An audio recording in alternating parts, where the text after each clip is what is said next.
तो hello guys, कैसे हैं आप सभी लोग। हाजिर हूँ एक न्यू चैप्टर के साथ यंग एसेसिन के। और जिसने मेरा चैनल अभी तक सब्सक्राइब नहीं किया वो मेरा चैनल सब्सक्राइब कर ले चीफ ओ आई को। चलिए शुक्रिया। आप वीडियो को स्टार्ट करते हैं। तो इस वीडियो के स्टार्टिंग में हमें दिखाया जाता है चीफ को यहाँ पर चार डोसी अपने दादाजी से कह रहा होता है, क्या तुम मुझे अपना स्टोर दे रहे हो। तो दादाजी यहाँ पर करेंगे, हाँ मैं तुम्हें अपना स्टोर दे रहा हूँ क्योंकि मैं अब पहले जैसा फुर्तीला नहीं रहा और अब मुझसे वो सब काम भी नहीं होता, इसलिए यहाँ पर चार डोसी कहते हैं कि आप अब भी ठीक है और आप मुझे स्टोर क्यों दे रहे हो। तुम्हारे पास युनसु भी तो है, युनसु को भी तो स्टोर दे सकते हो, वो तुम्हारा खुद का अपना बेटा, और उसके बदले तुम मुझे स्टोर क्यों दे रहे हो। यहाँ पर दादाजी कहते हैं, क्या तुम्हें लगता है अगर मैंने युनसु को ये स्टोर दे दिया तो वो उसे चला पाएगा, वो उसको बेच उच के जुए में हार जाएगा। यहाँ पर चार डोसिक भी उनकी बात को सुन के एकदम रिप्लाई नहीं दे रहे होते हैं और सोच रहे होते हैं। और यहाँ पर ये ग्रैंडपा कहते हैं कि अगर तुम्हें लगता है मैंने उसे युनसु को स्टोर दे दिया तो वो तुरंत ही बेच देगा और सारे पैसों को जुए में हार जाएगा और इसके अलावा इस स्टोर को कभी भी आगे नहीं चला पाएगा। मैं चाहता हूँ कि ये स्टोर आगे चलता रहे, इसलिए मैं तुम्हें देना चाहता हूँ। यहाँ पर ग्रैंडपा फिर दोबारा से बोल पड़ते हैं कि मैं अपने पोते के बारे में ऐसी बातें नहीं कर सकता, पर वो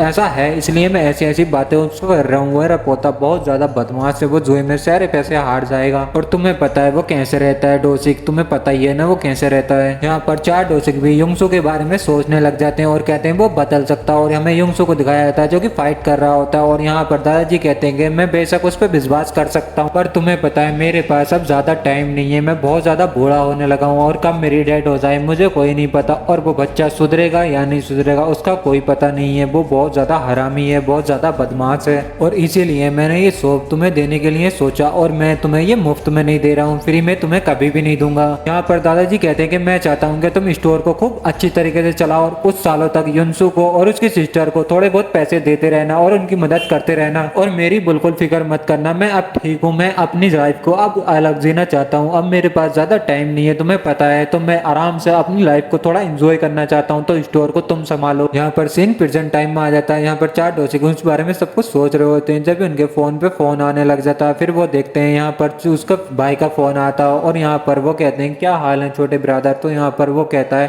कि डोक्सू भाई कैसे हो, तुम ठीक हो क्या, तुम फ्री हो कल। यहाँ पर चार डोसिक सोचने लग जाते हैं कि कल मैं फ्री हूँ या नहीं फ्री हूँ। तो जब योंगसू कहता है कल मेरी दुकान का मतलब मेरी शॉप का ओपनिंग है, इसलिए मैं चाहता हूँ कि तुम यहाँ पर आओ और मेरी शॉप पे अपने हाथों से ओपनिंग करो। यहाँ पर चार डोसिक शौक हो गए होते हैं उसकी बात सुन के और कहते हैं कि तुम किस बारे में बात करना चाह रहे हो, तुम क्या खोलने की बात कर रहे हो। तो यहाँ पर योंगसू कहता है कि मैंने सिर्फ एक छोटा सा बार खोला है, उसके लिए मैं तुम्हें ओपनिंग करने के लिए वहाँ पर बुलाना चाहता हूँ। मेरा एक दोस्त इस बार को चला रहा था, फिर वो अचानक से यहाँ से जाने लगा तो मैंने उससे सस्ते में ये खरीद लिया, इसलिए तुम्हें मैं चाहता हूँ कि तुम यहाँ पर आओ और इसकी ओपनिंग करवाओ। तो चार डोसिक फोन पे कहता है कि तुम्हें पैसे कहाँ से मिले, तुम मुझे इतना बताओ। यहाँ पर चार डोसिक का ब्रदर कहता है कि मैंने इधर उधर से थोड़े बहुत पैसे उधार लिए और इसमें कमाई ज्यादा है, पर मुझे थोड़ा सा अपनी लाइफ को अच्छे से जीने के लिए थोड़ा सा सुधार करना चाहिए। और असल में मैं तुम्हें ये बताने वाला था जब मैं कल तुमसे मिला था, पर मैं यहाँ पर किसी कारण की वजह से मैं तुम्हें नहीं बता पाया। यहाँ पर चार डोसिक कहते हैं अच्छा तो फिर ऐसी बात है, तो मैं जरूर वहाँ पर आऊंगा और तुम्हारे उद्घाटन में तुम्हारा हेल्प पूरा करूंगा और तुम्हारे स्टोर को जरूर देखूंगा कि तुम्हारा बाहर कैसा चल रहा है। यहाँ पर चार डोसिक कहते हैं ठीक है फिर मैं कल तुमसे मिलने के लिए आ जाऊंगा, तुम अपना एड्रेस बता दो कि मुझे कहाँ पर आना है और क्या टाइम क्या हुआ। चलो ठीक है फिर कल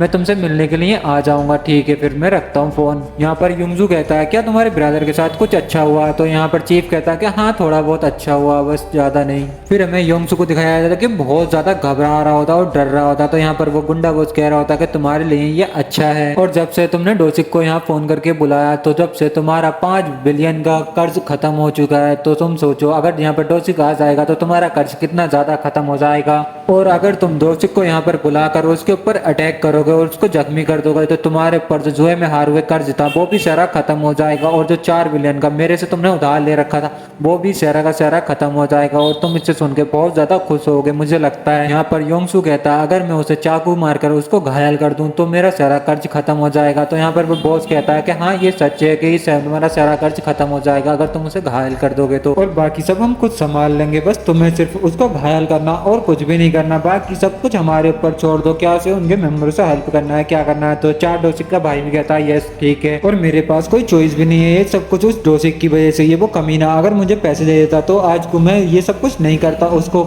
घायल करने के बारे में सोचता भी नहीं, उसको मारने के बारे में सोचता भी नहीं, पर वो कमीना मुझे पैसे ही नहीं दिया, इस वजह से उसको ये सब कुछ करना पड़ेगा। ये सब उस कमीने की वजह से। ना ही मैं इस आदमी से पैसे लेता और ना ही ये मुझे ढूंढता और ना ही अब मुझे मारता, ये सब कुछ डोसिक की वजह से है। डोसिक की वजह से मैंने इस आदमी से पैसे उधार लिए। अगर वो हरामी डोसिक नहीं होता तो मेरी लाइफ बिल्कुल भी इस तरह से उलझे हुए नहीं होती और मैं अपनी लाइफ को बहुत ही अच्छे से एंजॉय कर रहा होता। वो सब कुछ डोसिक की वजह से मेरी लाइफ पूरी की पूरी खराब हो चुकी है। और उस बूढ़े आदमी को भी बस सिर्फ उसी की परवाह थी, जिसका उसको ब्लड से भी रिलेटेड नहीं था, और फिर भी उसी की सबसे ज्यादा परवाह थी। और अंत में वो लास्ट में भी उसके लिए स्टोर छोड़ के चला गया और मुझे कुछ भी नहीं दिया, ने कोई भी नॉलेज नहीं ली और उसके पैसों को लेकर कैसीनो में जाकर जुआ खेला, जिससे मुझे आज इतनी बड़ी प्रॉब्लम हो रही है। और सब कुछ उस कमीने की वजह से, चार डोसिक की वजह से मेरी जिंदगी, मेरी पूरी लाइफ ऐसी है, जिसकी वजह से मैं बहुत ज्यादा गुस्सा हूँ, उससे बहुत ज्यादा नफरत हूँ और बहुत ज्यादा गाली दे रहा होता है चार डोसिक को। यहाँ पर योंगजू कहता है ब्रदर से कि ब्रदर तुम अकेले वहाँ पर ठीक रहोगे, तो यहाँ पर चार डोसिक कहता है कि मैं अभी छोटा बच्चा हूँ, जब मैं अकेला वहाँ पर ठीक नहीं रहूंगा, मैं जा सकता हूँ अकेला, तुम यहाँ ही रहो, तुम यहाँ ही ख्याल रखो सबका।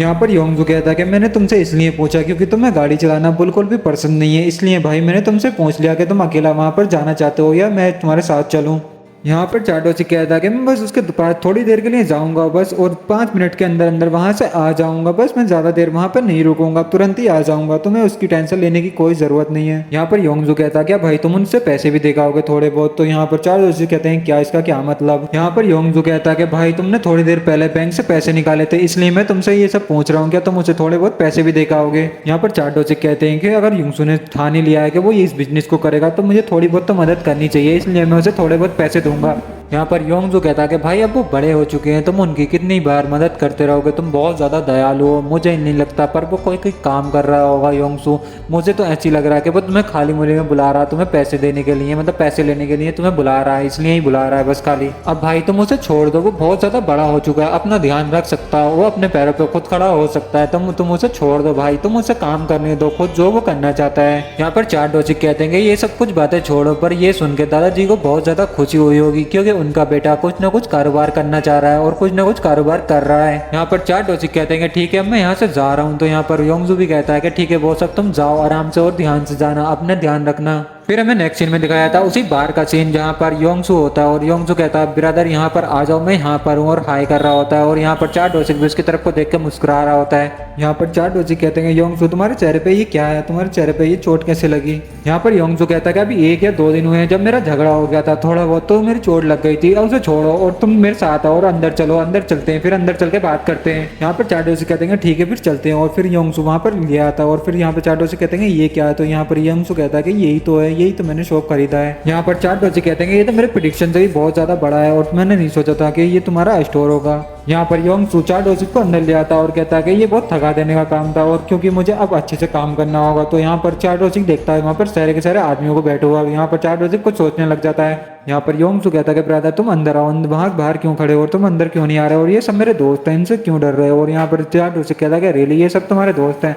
और ये सब चार डोसिक की तरफ पर घूर घूर के देख रहे होते हैं और चार डोसिक भी इनको समझ रहा होता है। जब भी चार डोसिक को कुछ सेंस होता है और हमें दिखाया जाता है कि चार डोसिक बहुत ज्यादा घबरा रहे होते हैं। यहाँ पर फाइनली चार डोसिक के नाइफ मार दिया है इसने योंगसू ने, और योंगसू बहुत ज्यादा खुश हो रहा होता है और चार डोसिक कहते हैं कि ये तुमने क्या किया, तुम मेरे नाइफ क्यों मार रहे हो। और यहाँ पर योंगसू बहुत ज्यादा गुस्से में होता है। यहाँ पर योंगसू कहता है कि तुम पर लालच है, मैं ये भी नहीं करना चाहता था तुमने ये सब करने पर मुझे मजबूर कर दिया। और यहाँ पर बहुत ज्यादा ईवल हो रहा होता है और यहाँ पर चार डोसिक उसको फेंक देता, पीछे हटा देता और ढकेल देता है। यहाँ पर सारे बंदे चार डोसिक की तरफ को देखने लग जाते हैं और सारे के सारे उसके ऊपर की तरफ को आने लग जाते हैं, जहाँ पर चार डोसिक भी उनको देख रहा होता है आते हुए टाइम। यहाँ पर चार डोसिक को पीछे से आवाज आती है कि चार डोसिक फाइनली तुम यहाँ पर आ गए। और ये गुंडा बॉस कह रहा होता है, और गुंडा बॉस कहता है कि मैंने तुम्हें बहुत टाइम से नहीं देखा और तुम इतने टाइम से पता नहीं कहाँ थे। यहाँ पर चीफ कहते हैं कि किंग सुनबे ये तुम ही हो, तुम ही ऐसी गंदी चालें चल सकते हो। फिर सीन शिफ्ट होता है और हमें दिखाया था योंगजू का, जहाँ पर योंगजू चीफ की बहन को फोन करके पूछता है कि अपने छोटे ब्रदर का फोन पता बता सकती हो जहाँ पर उसने नई ओपनिंग की है, मैं उसे थोड़ा सा फूल भिजवाना चाहता हूँ उस ओपनिंग पे जहाँ पर उसने एक नया बार खोला है। मैंने योंगसू को भी फोन करा पर योंगसू ने फोन ही नहीं उठाया। योंगसू व्यस्त लग रहा है, मुझे नहीं पता कि योंगसू कहाँ पर है। क्या फर्स्ट बार तुमने सुना कि योंगसू ने बार खोला, तुम्हें इसके बारे में कुछ भी नहीं पता, तुम्हें नहीं पता कि वो योंगसू कहाँ है। यहाँ पे योंगसू बता रहा होता है चीफ की बहन को कि उन्होंने कहा था कि योंगसू ने एक बार खोला है और वो एक बार का उद्घाटन करने वाले हैं, इसलिए यहाँ पर चार डोसिक वहाँ पर उनके उद्घाटन के लिए वहाँ पर गए हैं उनसे उद्घाटन करने के लिए। और तुम्हें भी नहीं पता कि उन्होंने बार कहाँ खोला है। मुझे तो लगता है यहाँ पर चिप की बहन कहती है कि ये कुछ भी सच नहीं हो सकता, वो झूठ बोल रहा है, तो उन्होंने कोई भी बार नहीं खोला। अगर वो बार खोलता तो मुझे सबसे पहले बताता, क्योंकि वो हर बात मुझे सबसे पहले बताता अगर वो कुछ भी करता है तो। यहाँ पर युंगसू बहुत ज्यादा घबरा रहा होता है और कहता कि वो झूठ क्यों बोलेगा, पर उसने तो बोला था कि उसने बार खोला है। हाँ, ये हो सकता है कि उसका एक झूठ हो और ये उसने झूठ बोला और तो एक क्या पता उसकी कोई साजिश हो। और यहाँ पर योंगसू बहुत ज्यादा घबरा रहा होता है ये बात सोच के। फिर हमें नेक्स्ट सीन में दिखाया था कि योंगसू सभी बंदों को रेडी कर लेता है और कहता है कि जल्दी जल्दी आओ और वहाँ पर चलो, और हम दो पहले आगे जाएंगे और तुम बाकी जो भी आएंगे वो हमारे साथ पीछे पीछे आ जाओ, और पहले मैं आगे जाऊंगा, फिर वहाँ पर देखूंगा अगर कोई खतरा होगा तो मैं तुम्हें सबको बुला लूंगा। यहाँ पर हमारा ईजिन भी आया था और ईजिन आगे कहता है यहाँ पर क्या चल रहा है और यहाँ पर क्या हो रहा है। यहाँ पर योंगसू घबराते हुए कहता है कि हाई स्कूलर तुम यहाँ पर क्या करने के लिए आए और तुम यहाँ पर क्यों हो। यहाँ पर ईजिन कहता है कि मेरी बहन ने तुम्हें कुछ थोड़ी बहुत डिश देने के लिए कहा था, तो मैं इसलिए तुम दोनों के लिए यहाँ पर थोड़ा बहुत खाना लाया हूँ और इसलिए मैं तुम्हारे पास यहाँ पर आया हूँ। फिर सीन शिफ्ट होता है और हमें दिखाया जाता है चारडोसी की मेमोरी में, जहाँ पर चारडोसी अपनी ग्रैंडपा की शॉप पर होता है और अंदर आ रहा होता है। और फिर हमें दिखाया जाता है कि वो गुंडा बोस चारडोसी के ग्रैंडपा से कुछ ले रहा होता है। फिर हमें दिखाया जाता है कि वो लिफाफे में कुछ ले रहा होता है और वो लिफाफे को अपनी जेब में रखने लग जाता है। यहाँ पर चारडोसी को ये सब कुछ देख रहा होता है और यहाँ पर चारडोसी को उनके आगे जाकर ग्रीट कर रहा होता है और वहाँ पे वो गुंडा बोस कह रहा है तुम अभी भी यहाँ पर काम कर रहे हो और ऐसा लगता है ये तुम्हारे लिए दिन काटने के लिए अच्छी जगह है, इसलिए तुम यहाँ पर अभी भी काम कर रहे हो। यहाँ पे वो गुंडा बोस चारडोसी के कंधे पर हाथ रख के कहता है कि आपके लिए हमारे पास बहुत अच्छी जगह है, अगर तुम्हारा मन बदल जाए, यहाँ से दिल भर जाए तो तुम हमारे पास आ सकते हो और हमारे साथ काम कर सकते हो। और यहाँ पर चारडोसी भी उसकी बातों को सोच रहा होता है और कुछ भी रिप्लाई नहीं दे रहा होता है। फिर नेक्स्ट सीन में वो बॉस चले जाते हैं और चारडोसी बहुत ज्यादा गुस्सा हो रहा होता है और कहता है कि बॉस यहाँ पर क्या करने के लिए आए थे और यहाँ पर ऐसा हो सकता है कि तुमने थोड़े बहुत उनसे पैसे उधार लिए, पर वो यहाँ पर क्या करने के लिए आए थे यहाँ पर, और तुमने वो पैसे तो बहुत पहले भी दे रखे हैं और वो दोबारा यहाँ पर क्या करने के लिए आए। यहाँ पर दादाजी कहते हैं कि हाँ मैंने उनसे थोड़े बहुत पैसे उधार लिए थे, क्योंकि योंगसू का एक्सीडेंट हो गया था इसलिए मैंने उनसे थोड़े बहुत पैसे उधार लिए थे और मुझे नहीं पता था कि इसका इतना ज्यादा ब्याज बढ़ जाएगा कि मैं हर साल उसे देता रहूंगा। यहाँ पर चारडोसी भी उनकी बातों को सुन के बहुत ज्यादा हैरान होता है और निराश हो रहा होता है। और फिर हमें नेक्स्ट सीन में दिखाया था कि एक बिल्डिंग का सीन, जहाँ पर चारडोसी को गुंडे बॉस के सामने बैठा हुआ होता है और कहता है कि सेटलमेंट का पैसा देना और यही सब तुम्हें करना, और जो तुम पैसा देते हो वो इतना ज्यादा उस पर ब्याज बढ़ा देते हो कि भोले भाले आदमी होते हैं वो दे ही नहीं पाते हैं, और तुम उनको ऐसी आदमियों को टारगेट करते हो जो कि बहुत ज्यादा सीधे होते हैं, तुम उनसे ये सब कुछ करते हो और उनको थोड़ा बहुत पैसा देकर उनसे ऐसा सब कुछ करवाते हो और हर साल उनसे थोड़ा बहुत पैसा लेते रहते हो और इतना ज्यादा ब्याज बढ़ाते रहते हो। ये तुम कहाँ का इंसाफ कर रहे हो, ये तुम्हारे साथ बहुत ज्यादा नाइंसाफी कर रहा है हमारे साथ। यहाँ पे बॉस कहता है कि मैं कुछ गलत नहीं करता, ये सब कुछ सही है, मैं तो उन लोगों की थोड़ी बहुत मदद कर देता हूँ, उनसे पैसा दे देता हूँ, बस उन्हें थोड़ा बहुत मुझे एक्स्ट्रा थोड़ा सा पैसा देना पड़ता है ब्याज के तौर पर, और कुछ भी नहीं है और ये कुछ भी गलत नहीं है। जैसे कि तुम जानती हो कि हमें ये बिजनेस करते हुए ज़्यादा टाइम नहीं हो और हम ना किसी से लड़ते हैं और ना ही किसी से झगड़ते हैं और ना ही हम कोई दंगा प्रसाद करते हैं, फिर भी हमें थोड़े बहुत पैसों की ज़रूरत होती है तो हम थोड़ा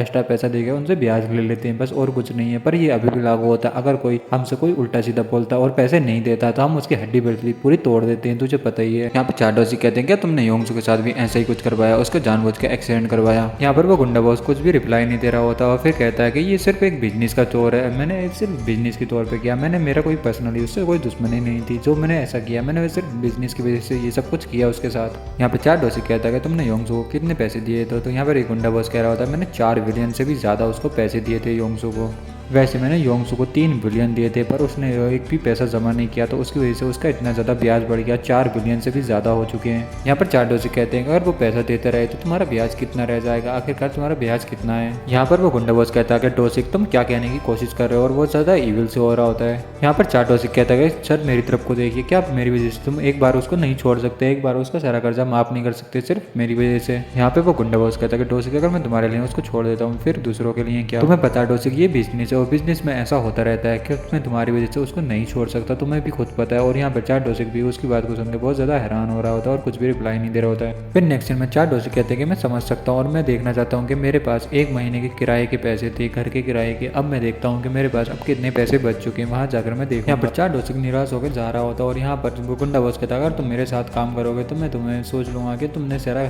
कर्जा अदा कर दिया योंगसू का, और तुम्हें यहाँ लाने के लिए इतना सब कुछ खर्च करना सही रहेगा डोसिक, और किसी और के साथ इतना अच्छे से व्यवहार नहीं किया जाता जैसे कि तुम जानते हो, और मैं तुम्हारे साथ कितने अच्छे से पेश आ रहा हूँ वो तुम्हें पता है, और किसी और के साथ ये बिल्कुल भी नहीं होता है। फिर नेक्स्ट सीन में हमें दिखाया था चारडोसी को उसको ग्रेट कर रहा होता, कहता है थैंक यू सर। फिर हमें नेक्स्ट सीन में दिखाया था कि चार डोसी को उनको ज्वाइन कर लिया और काफ़ी सारे बंदों के साथ फाइट कर रहा है और काफ़ी सारे मिशनों को पूरा कर रहा है और जहाँ पे चार डोसी की बहुत ज़्यादा वाह हो रही होती है और सभी लोग चार डोसी के नाम के नारे लगा रहे होते हैं और चार डोसी की उनके साथ गुंडे बॉस के साथ राइट हैंड पे खड़ा होता है और यहाँ पर गुंडा बॉस काफ़ी सारे मिशन को कंप्लीट कर रहा होता है, जहाँ पे चार डोसी को लेकर जा रहा होता है, मतलब पैसे उगा रहा होता है और काफ़ी गंदी गंदी फाइट करवा रहा होता है चार डोसी से। यहाँ पे हमें नेक्स्ट सीन में दिखाया था कि चार डोसी अपनी ग्रैंडपा की शॉप को देख रहा होता है छुप कर, तो यहाँ पे ग्रैंडपा भी उसकी तरफ को देख लेते हैं और यहाँ पर चार डोसी को उनसे छुपने लग जाता है और यहाँ पर चार डोसी छुप रहा होता है तो ग्रैंडपा भी अपना मुंह पल्ली तरफ को कर लेते हैं। फिर चार डोसी की ग्रैंडपा उसकी तरफ को थोड़ी थोड़ी आड़ी टेढ़ी नजर से देख रहे होते हैं और फिर यहाँ पे नेक्स्ट सीन में फिर चार डोसी फिर गुंडों से फाइट कर रहा होता है और यहाँ पर काफी गंदी गंदी फाइट कर रहा होता है। फिर नेक्स्ट सीन में हमें दिखाया था कि चार डोसी की ग्रैंडपा पे एक बोतल चढ़ी होती है जो कि ग्रीन कलर की और चार डोसी की ग्रैंडपा बहुत ज्यादा बीमार हो रहे होते हैं और यहाँ पर उसकी सिस्टर भी चार डोसी की सिस्टर भी बैठ हुई होती है और यहाँ पर चार डोसी वहाँ से भागता आता है कि ग्रैंडपा तुम्हें क्या हुआ। यहाँ पर चार डोसी की सिस्टर कहती है कि ओपा अचानक से दादाजी की बहुत ज्यादा तबीयत खराब हो गई और मैं नहीं जानती कि वो कब होश में आएंगे और यहाँ पर चार डोसी की ये सुन के बहुत ज्यादा शौक हो रहा होता है। यहाँ पर चार डोसी कहते हैं कि उनके साथ ऐसा कैसे हो गया, तो उनकी सिस्टर कहती है कि उनकी दुकान उन्होंने छीन ली जिनके साथ तुम काम करते हो और उनकी वजह से ये बहुत बड़ा झटका लगा उन्हें और इस वजह से ये इनका हार्ट अटैक आ गया। इस वजह से सारी हालत ये तुम्हारे बॉस की है जो जिसके साथ तुम काम करते हो उन्होंने ही इनकी दुकान छीन ली, इस वजह से बहुत ज्यादा उन्हें झटका पड़ गया और ग्रैंडपा ने उनके कर्ज के पैसे नहीं चुका, इस वजह से उन्होंने आगे दुकान में थोड़ी बहुत तोड़फोड़ करी और दुकान हमसे छीन ली और इस वजह से ग्रैंडपा को बहुत बड़ा झटका पड़ा जिसके कारण उनको हार्ट अटैक आ चुका है। यहाँ पर चार डोसी कहता है तुम किस बारे में बात कर रही हो, वो सब पैसे तो हमने पहले ही उन्हें दे दिए, क्या उन्होंने फिर से दादाजी ने पैसे थोड़े बहुत उनसे उधार लिए थे, क्या ऐसा हुआ। यहाँ पर चार डोसी की सिस्टर कहती कि ऐसा कुछ भी नहीं था और जो हमारी कारोबार था वो भी थोड़ा बहुत स्लो चलने लगा जिसके कारण विवाद बहुत ज्यादा बढ़ता गया और जो दुकान हमने उसके रखी थी और वो भी दुकान भी हमारे से छीन ली गई। यहाँ पर चार डोसी सोच रहे होते कि बॉस ने कहा था कि हम तुमसे कोई भी कर्ज मांगने नहीं जाएंगे और जब से तुमने हमें ज्वाइन किया हमने तुम्हारा सारा का सारा कर्ज माफ कर दिया, हम तुम्हारे ग्रैंडपा को कभी भी दोबारा पैसे के लिए नहीं जाएंगे, इसलिए हम तुम बेफिक्र रहो, हम तुम्हारे ग्रैंडपा को कभी भी नहीं सताएंगे और तुम्हारे ग्रैंडपा का हम अच्छे से ध्यान रखेंगे। क्या उन्होंने वो सब बातें मुझसे झूठ बोली, मुझे लगता है कि ये सब बहुत गलत हुआ मेरे साथ। यहाँ पर चार डोसी कहते हैं कि मैंने ग्रैंडपा को इतने ज़्यादा पैसे दिए थे, अगर वो ब्याज लेने भी आते तो थोड़े बहुत उन पैसों से कवर कर सकते थे, तो उनके साथ ऐसा क्यों हुआ। यहाँ पर उनकी सिस्टर कहती है कि दादाजी ने कहा था कि तुमने जो पैसा कमाया बहुत मेहनत से कमाया था, इसलिए हमें तुम्हारा पैसा बिल्कुल भी नहीं छूना चाहिए था, इसलिए दादाजी ने बहुत ज़्यादा संभाल के उनको रखा और तुम्हारा पैसा यूज़ भी नहीं किया। और दादाजी ने बहुत ज़्यादा काम किया और नाइट में भी जाके काम किया और वो कहते थे कि वो अपना पैसा खुद से, ब्याज का पैसा जो भी होगा वो खुद से पे करेंगे, ना ही तुम्हारे पैसे से पे करेंगे, इसलिए उनकी सारी हालत हो गई। यहाँ पर चार डोसी बहुत ज़्यादा शौक हो रहे होते हैं और कहते हैं कि उन्हें शर्म महसूस हुई मेरा पैसा लेने का और यहाँ पर सोच रहे होते हैं चार डोसी के उन्होंने कहा था कि मुझे देखना, मुझे लगता है कि उन्हें थोड़ा बहुत बुरा लगेगा, इस वजह से मैं उनके सामने नहीं जाता था। फिर हमें नेक्स्ट सीन में दिखाया था एक फाइट का सीन जहाँ पर 4-5 गुंडे नीचे पड़े होते हैं और जख्मी हालत में और यहाँ पर काफ़ी ज़्यादा गुंडे पिट हुए होते हैं और यहाँ पर काफ़ी सारे जख्मी हालत में पड़े होते हैं और यहाँ पर चार डोसी का बॉस उसके चार डोसी के ऊपर नाइफ टाइम में होता है और यहाँ पर चार डोसी को दिखाया था जो कि बहुत ज़्यादा गुस्सा होता है और चार डोसी कहता है कि मैं तुम्हें मार दूंगा, तुमने मेरे साथ मेरे ग्रैंडपा के साथ ये सब कुछ किया और तुमने कहा था कि मेरे ग्रैंडपा से कोई भी पैसा नहीं लोगे और तुमने फिर भी उनसे पैसा लिया। तो यहाँ पर चार डोसी का बॉस कहता है कि क्या डोसी ये सब कुछ बच्चों का खेल है, तुम्हें लगता है कि ये सब कुछ बच्चों का खेल है, यहाँ पर तुम्हें बिजनेस के बारे में बिल्कुल भी नॉलेज नहीं है, बिजनेस कैसे चलता है, तुम्हें अभी मैं सब कुछ सिखा दूंगा और मैंने कहा था कि मैं तुम्हारे लिए ये सब कुछ कर सकता हूँ, किसी दूसरे आदमी के साथ ये सब कुछ नहीं कर सकता, तुम समझ सकते हो कि बिजनेस कैसे चलता है, मैंने तुम्हारे लिए ये सब कुछ किया था। और यहाँ पर चार डोसी की ये बात सुनकर बहुत ज़्यादा गुस्सा हो रहा होता है और यहाँ पर चार डोसी को उसके ऊपर फाइट करने के लिए रेडी हो जाता है और यहाँ पर चार डोसी के ऊपर वो नाइफ चलाने के लिए रेडी हो जाता है और यहाँ पर चार डोसी के ऊपर नाइफ चलाने लग जाता है। यहाँ पर चार डोसी को उसको डोज करने लग जाता है, यहाँ पर चार डोसी को उसके ऊपर अटैक कर देता है और यहाँ पर चार डोसी को वो डोज करने लग जाता है और चार डोसी बहुत ज़्यादा गुस्से में होता है और यहाँ पर चार डोसी के ऊपर वो एक कट लगाता है और जहाँ पर चार डोसी को दिखाया था कि चार डोसी के फेस पे कट लग चुका है और यहाँ पर चार डोसी बहुत ज़्यादा गुस्से में होता है और हमें दिखाया जाता है कि चार डोसी के बहुत बड़ा कट लगा हुआ होता है और यहाँ पर वो गुंडा बॉस भी बहुत ज़्यादा ईवल हो रहा होता है। यहाँ पे हमें नेक्स्ट सीन में दिखाया था कि एक पर्पल कलर की लाइट जहाँ पर चार डोसी को उसके पेट में एक मुक्का मार देता गुंडे बॉस को और यहाँ पे वो गुंडा बॉस भी अब उस पंच को बहुत ज़्यादा फेस कर रहा होता और बहुत ज़्यादा दर्द हो रहा होता और यहाँ पर चार डोसी उसके मुंह पे पंच मार रहा होता और चार डोसी बहुत ज़्यादा ईवल होता और चार डोसी यहाँ पर उसको गिरा देता और यहाँ पर चार डोसी उसको मार के हाँप रहा होता और कहता कि ये सब कुछ खत्म हुआ और यहाँ पे जो गुंडे बॉस को मार के वहाँ से जाने लग जाता और यहाँ पे चार डोसी का बॉस कहता है कि चार डोसी अभी ये सब कुछ खत्म नहीं हुआ और यहाँ पर चार डोसी वहाँ से जा रहा होता है। उसी के साथ ही चैप्टर यहाँ पर खत्म होता है। Thank you for watching.